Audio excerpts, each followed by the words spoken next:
This is Uncommonly Remarkable, where we discuss the surprising everyday lives and notable accomplishments of community leaders, entrepreneurs, and everyday folks like you and me. My name is Artis Beatty. I am a doctor of optometry and the chief medical officer for My Eye Doctor OD. Though we will inevitably touch on topics within my area of expertise, the opinions and the conversations held here are separate from my work with My Eye Doctor. As the executive director of the American Optometric Association, today's guest describes himself as hardworking, determined, creative, and very disinclined to give up. Jon is both a team player and a team builder, preferring to stay behind the scenes to get the job done. He's decided to sit down with us today to talk about the importance of the work that the AOA does to educate patients about optometry and eye care, to professionally develop optometrists through immersive educational programs, and to advocate for the profession at the national level. Supported by affiliate associations in all 50 states, the AOA was founded in 1898 and is the leading authority on quality care, representing more than 50,000 doctors of optometry, optometric professionals, and optometry students. In this episode, you'll hear how Jon's lifelong drive to serve has positioned him well to lead this service-based organization, how his affinity for historical trivia makes Washington, D.C. a near-perfect place for him to live, although he'll always be a New Yorker at heart. He'll tell us a little about his family travel adventures, lifeguarding, lobbying, and much, much more. Ladies, gentlemen, all you remarkable people, please help me welcome Jon Hymes to the show. Jon, welcome to the show. It is so fantastic to actually get to sit down with you. Thank you, Artis. It is a pleasure to be here. I really appreciate the chance to have this conversation. Well, it's a pretty big deal for me because there's two things. One is I always enjoy the chance to get to talk to you. But two, your staff and colleagues said it would be absolutely impossible to get you to come and have a conversation, and look where we are. Well, they know me so well, and it's definitely not something I typically do. I'd rather talk about any other subject besides myself, but the chance to sit down and be a part of what you've built here is just, again, it's so exciting. And I've enjoyed your podcast so much, the previous episode. So thank you. Oh my gosh, that is so amazing. First, it's hard for me to believe that people actually sit and listen to it. Then when somebody comes back and says, "Oh, I've enjoyed the podcast," or "I enjoyed this episode," it's always very flattering to me because it is definitely, it's a treat to be able to sit and talk with people about what makes them tick and the things that they've done. And it's neat to be able to bring some of those things to other people so that they can meet some folks that I've had a chance to spend some time with. Well, and each episode brings something different, but it always, for me, it always sneaks up on me what is going to be most interesting about it. It's always, in some ways, I think pretty consistently what I least expect, but I come away learning something and certainly understanding things that I wouldn't have otherwise come across. So it's really enjoyable. That's amazing, Jon, because, when I set out on this journey, one of the things that is very particular to me is I'm curious about everything. And so I want to learn about things, and I want other people to learn about things too, so that you can take things away is amazing, because that's exactly what I wanted to happen when people got to sit down, and which makes me really excited about our conversation, because I'm going to learn so many things about you, Jon Hymes, as the person that I don't know, as well as a lot of the things that you've done professionally that I really have not been aware of. So, before we sat down today, I went and looked at some things. I read some things about you. I've got some questions I'm going to ask you that, full disclosure, no one who sits in your seat gets to hear any questions beforehand. Like, this is a fluid conversation, but I do think you've been hiding some pretty neat stuff in there, sir. Well, it was quite a streak, but I guess it's over now. So here we go. So the first thing, though, we should talk a little bit about is what you're doing today, because in the grand scheme of things, and I've not done a lot of industry related podcasts. And part of that is I do spend a lot of time working in optometry and with optometrists. And there are a lot of other things that I do formed with the profession. But at the same time, there's so many things that I do outside of that that I've been dealing with the outside stuff quite frequently.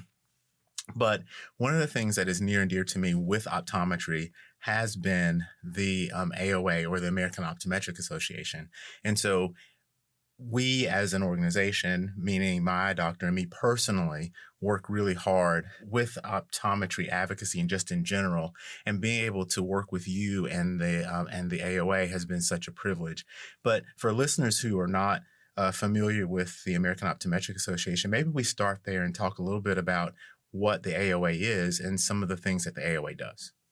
Yeah, the AOA is, well, in short, I like to describe it as a national force for vision and health. Really, that's what the organization is. We are the National Professional Association for Doctors of Optometry. We're a federation of state associations. So we touch every state in the country, and we touch tens of thousands of communities around the country through our member doctors. We have over 40,000. I would say the AOA does four key things that doctors of optometry need and that the public benefits from, and that really improve our healthcare system. Number one, we drive public awareness about doctors of optometry, about eye care, and about the importance of annual eye exams.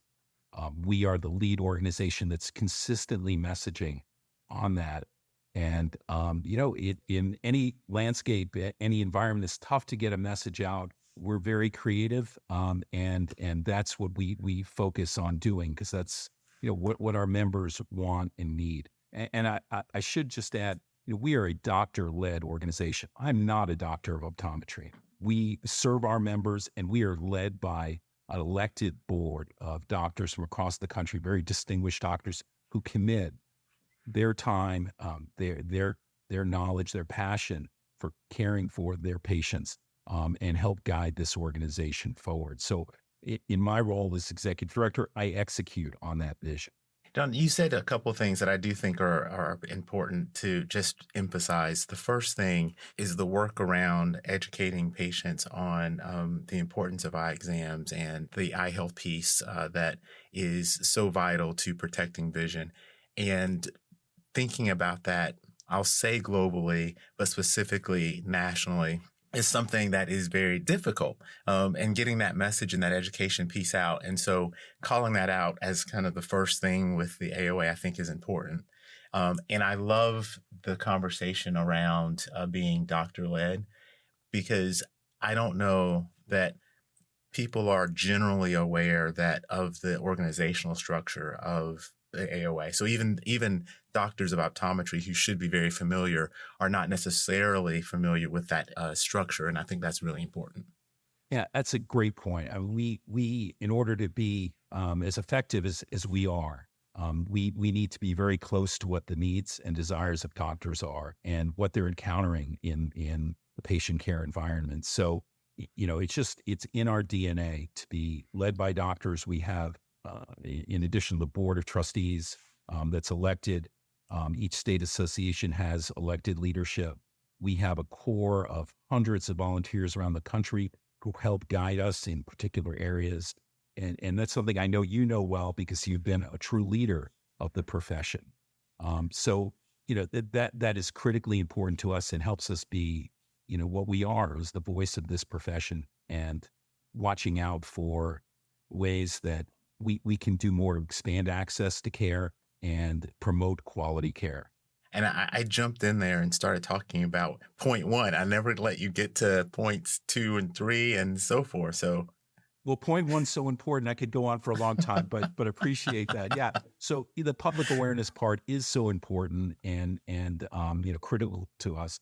We also provide practice tools for our member doctors. So everything from evidence-based guidelines to things they need to build and expand their practice, their professional liability insurance, other things like that. We provide, and we develop these guidelines, the evidence-based guidelines, to help inform doctors about the best practices and how to provide the highest quality care. So we're always promoting that to our doctors, because the goal is to have them practice in a way they feel comfortable, they feel supported, and, in a way that is advancing the profession forward, which really has been, direction of optometry, but I know we'll talk about that shortly.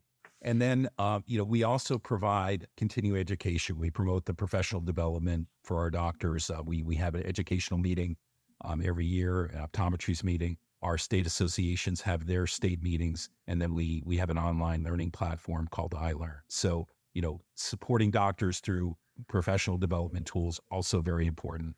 And then the fourth part, I'll mention another one I know you're extraordinarily familiar with. You've been in the front lines, is advocacy. We advocate for doctors in every realm possible, in the policymaking arena with health plans and vision plans, with the media. What's important to optometry, as we've seen over time, is full recognition for the care and the important role in healthcare that doctors of optometry play, and inclusion in key federal, state health programs and initiatives. So we're always very watchful there. And then, through the work of our state associations, we're expanding optometric scope of practice. Optometry is a tremendous success story in healthcare for the way it is advanced.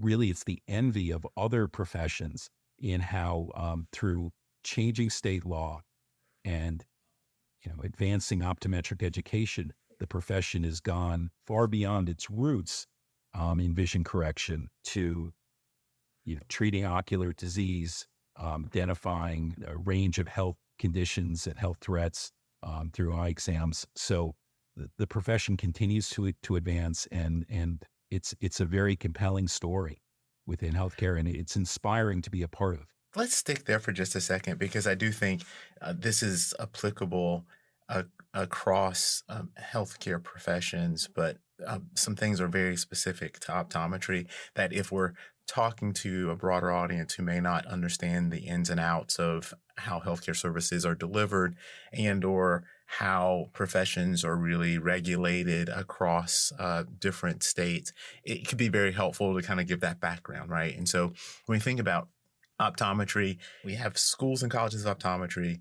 There is a national system of education where people are educated in these schools and colleges of optometry. And then there's a national board exam that's given in multiple parts. People take those multiple parts of the exam.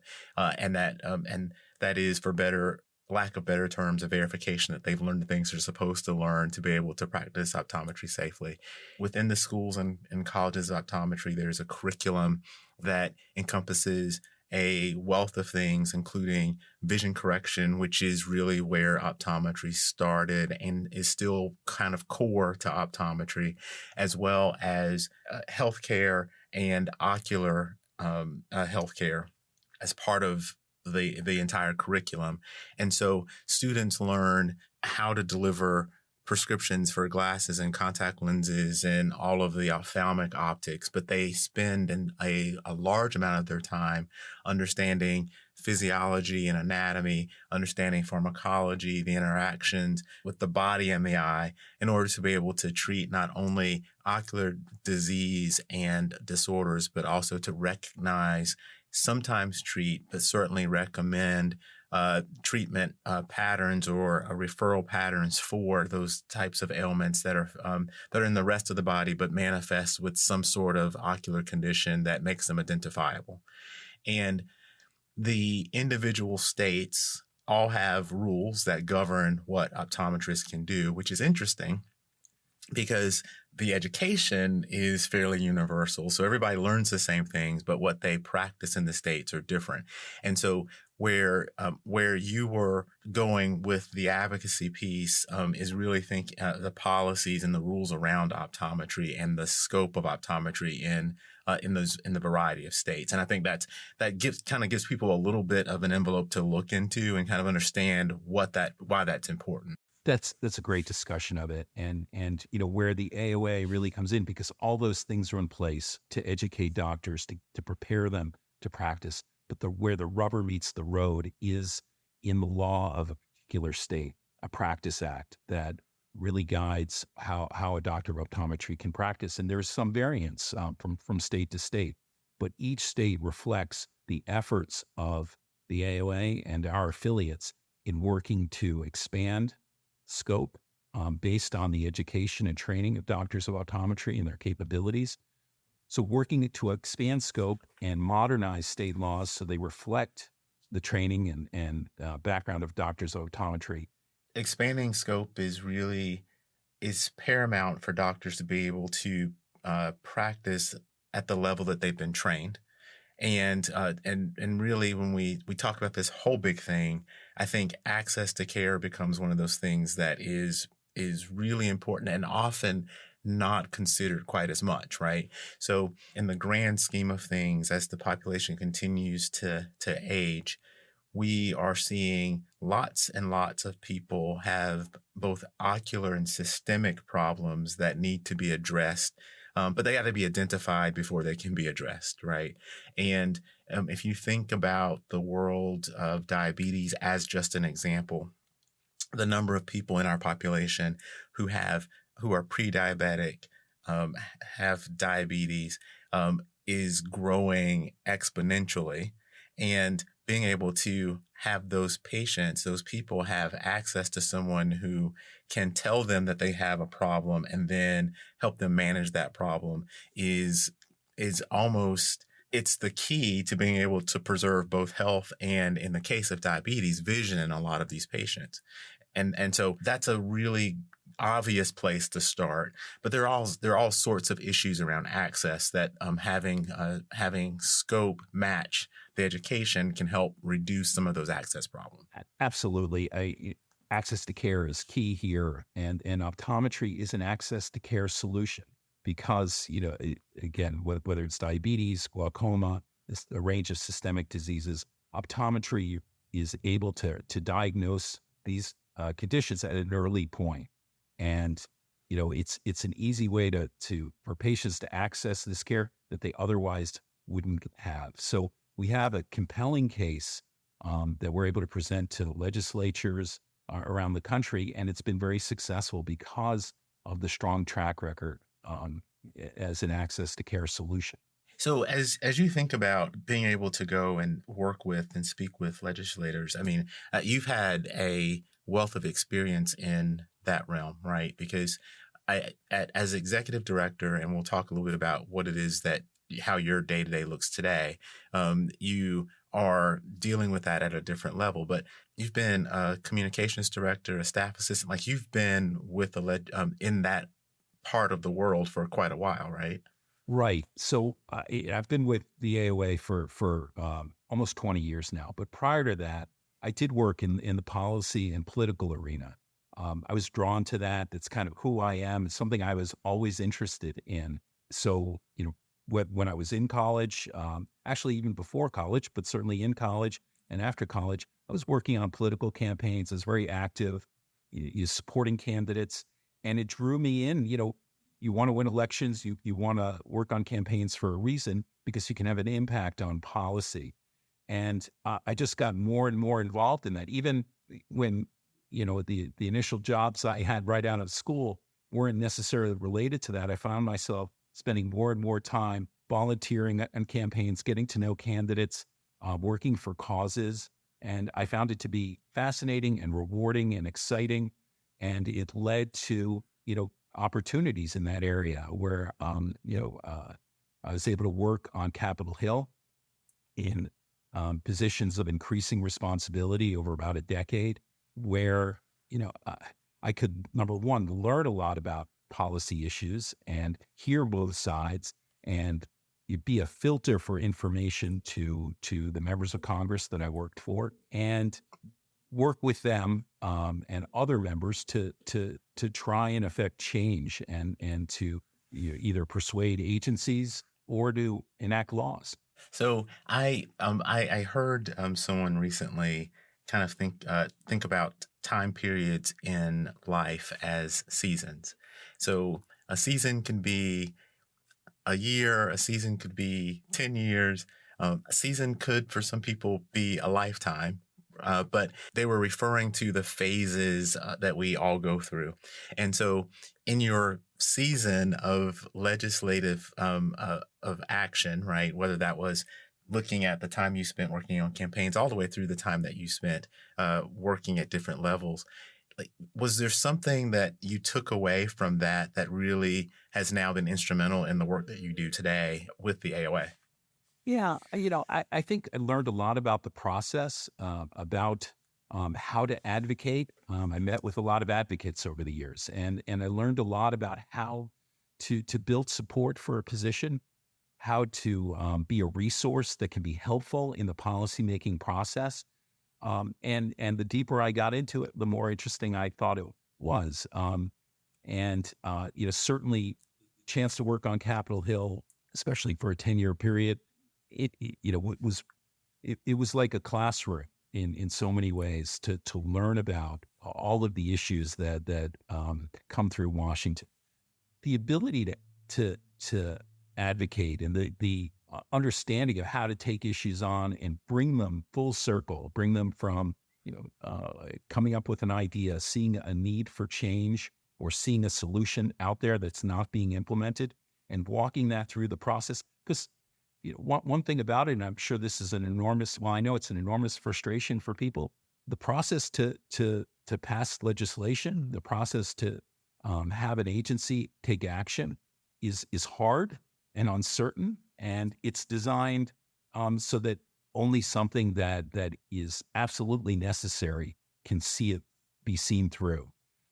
So you learn a lot about that, and you try to apply that in future roles. It's a very kind of specialized, area of expertise, but it's just something that I was able to dive into and just want to learn more and more about. It's interesting for me because I've only known you over the course of the last 10 years or so. And so I've met you in DC, and I've been able to spend some time with you in your current role, but there's so many things that you had done before, and it's nice to start to put this picture together. Before we get to sit down, I ask you to tell me a little bit about your background, and there are a couple of things that I read that I just got to know. So you were a lifeguard for a while. I grew up in a seaside community. We're in an Ocean Beach community just outside New York City, about a 50-minute train ride, commuter rail Okay. ride from Manhattan. And yeah, my first job was being an Ocean Beach lifeguard in a very established corps of lifeguards with an organization that had great tradition and a lot of pride in caring for the public, and making sure that people who came to our beaches were safe, and the beaches were an enjoyable place to be. For a young kid at that time, you don't realize how much responsibility it is. And maybe until I was a parent, bringing my children to the beach and seeing, a particular rough day, you realize how much responsibility I had at the time. But fortunately, I was with a group of people who took that very seriously. A lot of people ask me, "Did you ever make a rescue?" And we made dozens and dozens of rescues Really? there. Yeah, yeah. The ocean can be rough, and a lot of people who would come in from Manhattan for the day, their experience wasn't with the ocean; it was with the pool. And some people would think it was Mm, a big pool, and it most definitely isn't. But it's not the rescues that define how well a lifeguard is doing his job. It's the rescues you actually prevent. It's being mm. proactive, and it's a very enjoyable job. It was a great spirit of camaraderie. I have a much better appreciation for it now than I did at the time, and I'll say that because I look back on it and feel like, again, great experience, and learned a lot about working with people and being part of a team, being part of something working towards a larger goal of keeping people safe. So great summer job, great opportunity to grow up by the shore. Yeah. Well, it all starts to come together though, right? Like there's a singular thread that you start to see. When you first started to describe your lifeguard experience, you didn't start with, I was out making sure people didn't drown. You talked about the service to the community and the service to the people who were going to the beach. And for me, that really dovetails into the service aspect of working in what you do today, right? And so it's always really interesting to kind of think about those things that are just not necessarily obviously connected, but really do have this similar theme or thread. And I find that a lot of people I talk to, you see what they do now and you look at what they did before, and even though at the time those things did not seem very related, they really are, because they are part of kind of the personality, the mindset, the thought process that you've been able to carry through. Well, I appreciate you looking at it like that, and in a lot of ways, I do as well. I look at it in the way that doctors of optometry. I think the service that our doctors provide is unbelievable. I think that their commitments to their community are inspiring. I get to work with doctors who are so giving of their time for a larger cause, whether it's to make the AOA stronger, whether it's to advance optometry directly through changing state laws and activism at the federal level. It's so inspiring to see.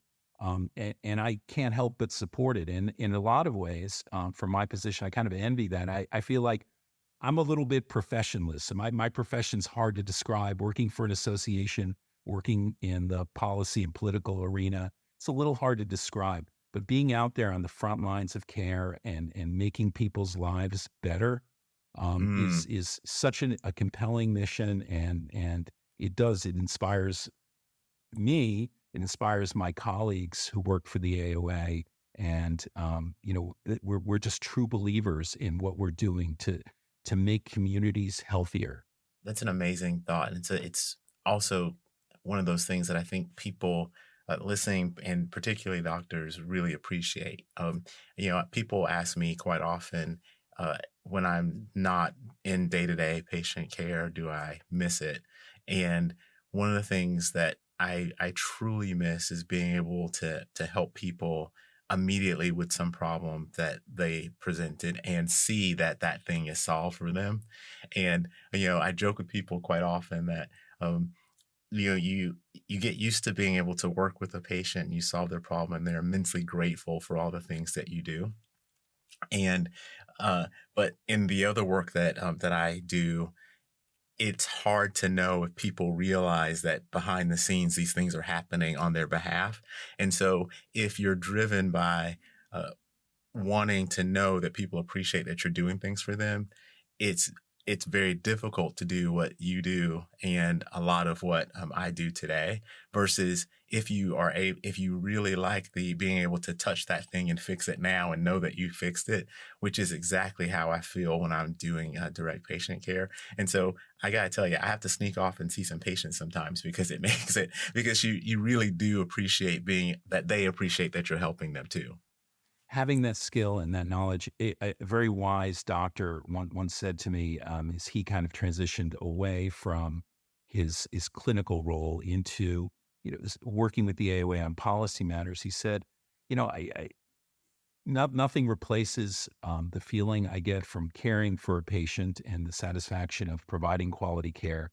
Um, but treating populations and caring for populations and making better health possible for populations is satisfying as well. And again, I'm not a doctor, but I feel like the things that this organization touches, that the AOA and our affiliates touch, we are making a difference in communities and for individuals. So I do take that away from it, and hopefully that is a consistent thread with a younger guy sitting on the shore or sitting on a chair by the shore and watching how to keep people out of trouble and on a rough day. I also hear though that you're the guy to take with you if you're going to play trivia because you also remember all the things when it comes to specifically movies and historical trivia, huh? Well, we all have our own unique talents. Some are more useful than others, but yeah, I have an ability to retain some things that make me useful, at least when some trivia questions are being asked. And history, I think, very consistent with my interest in policy and politics. I think you need an appreciation of history. I think everybody needs that appreciation. So many lessons to be drawn from that. But that's one area where I'm able to really retain things, and when it can do a trivia team some good, I can spit them out there. So, um, of when it comes to this trivia stuff, though, it's movies, it's historical things, and you're one of those guys that does a lot of historical site visits and when you travel, right? I do. I do. I just think there are lessons all around us. Living in the Washington, D.C. area, as I've done for um, almost 30 years now, there's so much history to explore there. And it's one of the things that drew me to Washington, D.C., just understanding the history.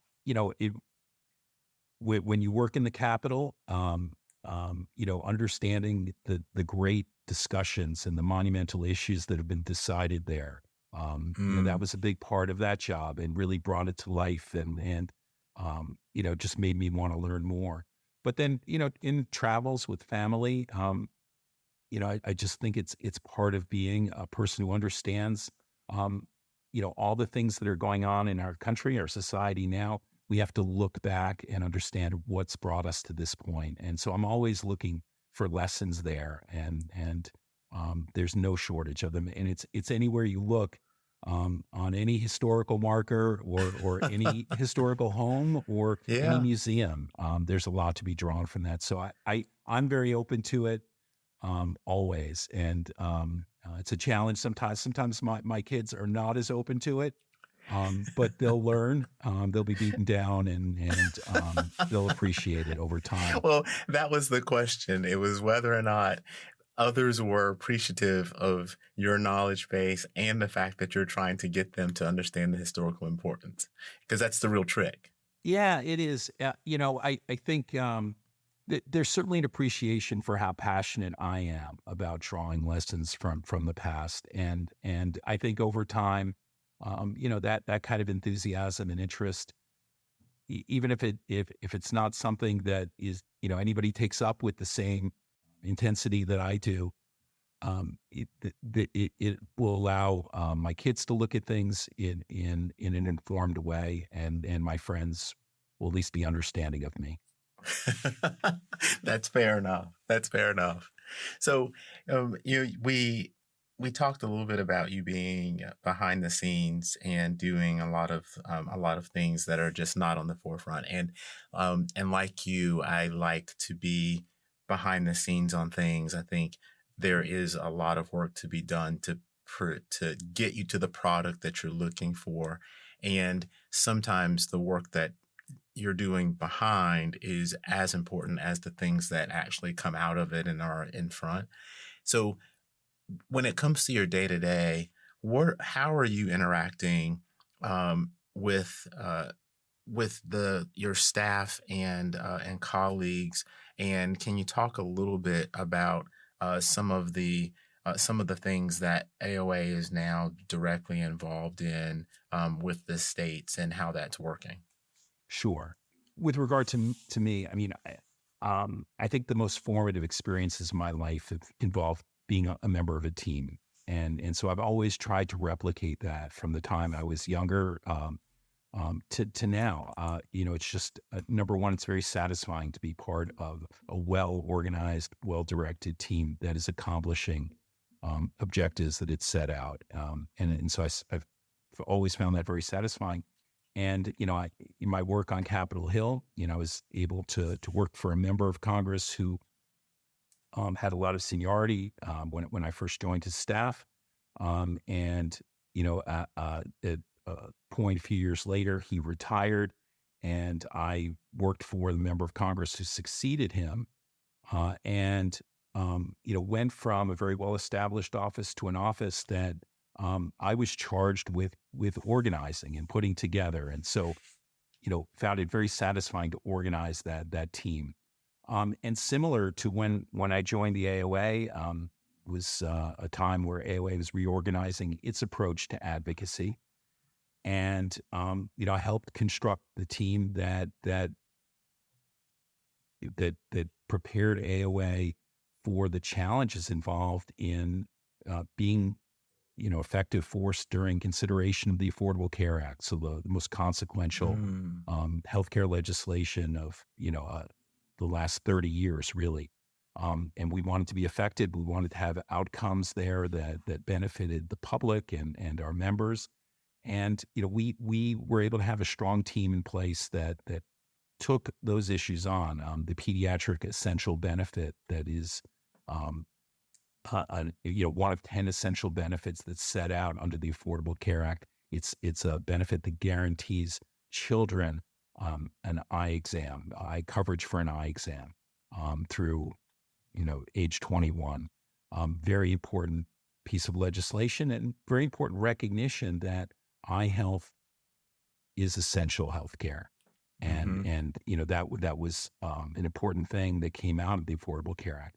Other ways that optometry gained recognition there, very important. So, as the AOAs look to do more with our state associations, we've tried to bring that same element of teamwork to it. We're very much optometry is David amidst several Goliaths in healthcare. There are interests that are very powerful, and AOA represents it's not a small profession, but it's not large by the standards of healthcare. So there are many more medical doctors, there are many more dentists. So optometry, really has to be strong and committed and well Mm-hmm. organized in order to have an impact. And that's the kind of team approach that we have as an organization between our state associations, our national organization, and the staff team. We're just 86 staff in St. Louis and Washington, D.C., our two offices. But we are mighty in what we're able to take on and accomplish. And so if we think about all the things that have been accomplished and we start to look forward, John, what's next? What's next for AOA and optometry in your eyes and how you think about it?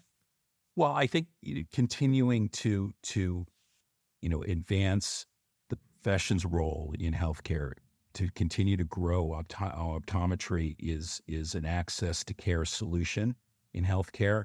Um, to continue to build on all the gains in recent years.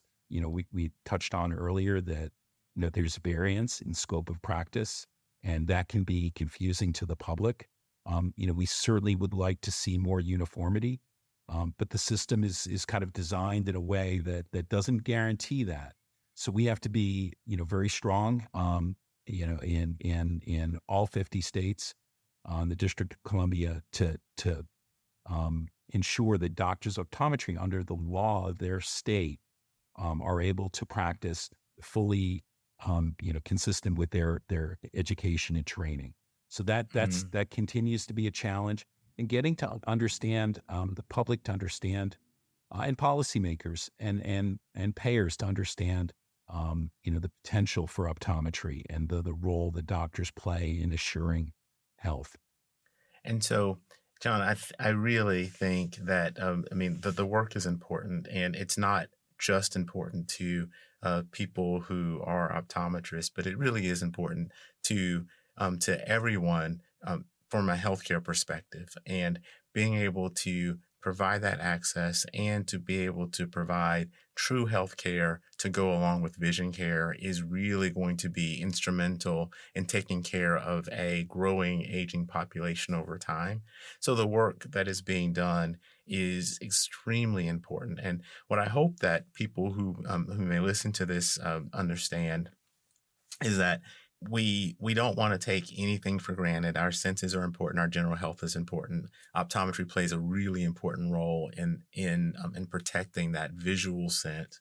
But there are a lot of other things that optometry can do in order to make sure you as a person stays healthy and get you into the healthcare system appropriately, making sure you have longevity or extend that long health span that you might have. I think that's it. It's such a powerful message, and you've been one of the leaders in delivering it to policymakers, and we want to continue that because telling our story and being the kind of solution we are to some of the challenges, the demographic challenges, and some of the challenges that other professions are facing. The number of providers in several areas are declining, and there are shortages in a number of areas for essential care. And so there's tremendous opportunity and there's tremendous duty for optometry to fulfill its destiny, and that's what we want to see too. And if a listener wants to learn more about optometry or more about the AOA, does the AOA have a patient or layman-facing site for people to understand a little bit more about the profession? Absolutely. So our site is www.aoa.org,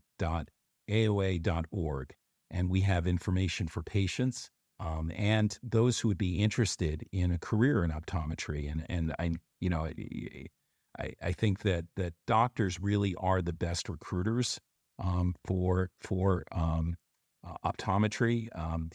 The work is so satisfying and so important that I would encourage you to use our doctor locator to reach out to an AOA member, doctor of optometry, or contact us directly. We'd be happy to connect anybody with an interest in a career in optometry. Incredible. I will try to make sure that I link that into the bottom of the episode so people can find you. And Jon, I have to thank you again for spending the time with me. I know you have an extremely busy schedule. There's a lot to do. And the fact that I was able to snag you for a few minutes is incredible. So thank you again. Art, it's such a pleasure, such an honor to be included in these episodes, and just an honor to work with you on such important causes. So thank you. Thanks. Thank you. And so we end another episode. Thank you so much for spending part of your day with us. I certainly appreciate all your support. So if you enjoyed the content, please like, subscribe, and share the podcast with your friends. The more you share, the more opportunities we will have to bring you great guests and their remarkable stories. And if you want to know more about the guests, get background information on previous episodes, or just learn a bit more about me and the show, visit us at uncommonlyremarkable.com.